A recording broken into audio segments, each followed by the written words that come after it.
You're watching BBC News. The opening ceremony for the Paralympics is underway in Tokyo. Let's just show you some of the images that have come from there at the moment. As you can see, well, a spectacle that all the athletes certainly have been looking forward to in this delayed Paralympics, just as it was, of course, for the other Olympics. A few more people able to attend this opening ceremony. Some school children were allowed in, but at the same time, the country is in the grip of really quite a serious pandemic with the Delta variant. The hospitals are filled to overflowing. There's a real fear that if any of these Paralympians were to contract the virus, the question is, where would they be treated? Hence the isolation and the bubbles that these athletes are in. But we have several days ahead of us now of some fantastic sport. You can see the Paralympians being cheered on by their various teams. We've been speaking to one of the athletes, Steve Bate. Now, he was told that he would lose his eyesight completely within 4 years, but instead of giving up on his dream of becoming a mountain guide, he went into overdrive. In 2013, Steve became the first person with a visual impairment to solo climb El Capitan in California, one of the hardest ascents in the world. Upon returning to the UK, he picked up his first road bike and he pedalled his way to the medals. Here's his story. If you want to be the best in the world, you've got to work harder than everyone else.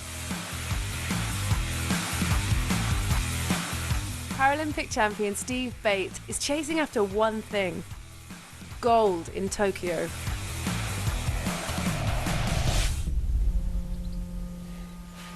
Ten years ago, Steve was diagnosed with a rare eye disorder. My eyesight is getting narrower and narrower now. My field of vision is getting smaller and smaller and smaller. You know, like if I hold my hands there, I can't see them, you know, which is really bizarre. Before his diagnosis, Steve had spent his life in the mountains. At that time in my life, that was everything to me, and all of a sudden that was just like poof, gone. You know, within a few sentences of getting an eye check, like, you can't drive, I don't think you should climb anymore.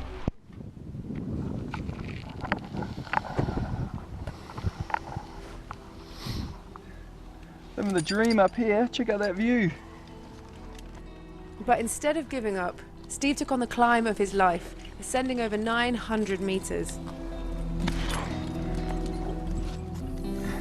And this is the really scary bit. Down, you might be able to see. In 2013, Steve became the first visually impaired person to solo climb El Capitan, one of the hardest ascents in the world.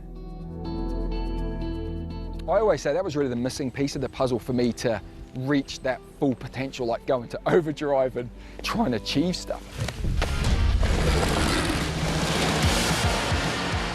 Within 4 years of picking up a road bike, Steve and his co-pilot Adam had won 2 gold Paralympic medals.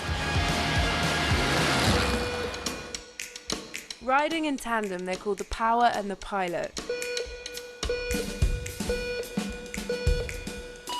But hang on a minute. Is the person on the back doing more work? Ask Adam that. No, that's not really how it works. On the tandem, we both have to put out as much power as each other, so we have to pedal together at the same time. I don't just steer anyway, but people do sometimes think that. They say, oh, do you just steer then? You don't do any pedalling?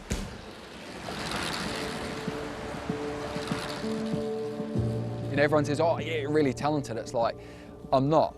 Maybe my talent is just I can focus on something and block everything else out. Maybe the tunnel vision eyesight helps with that.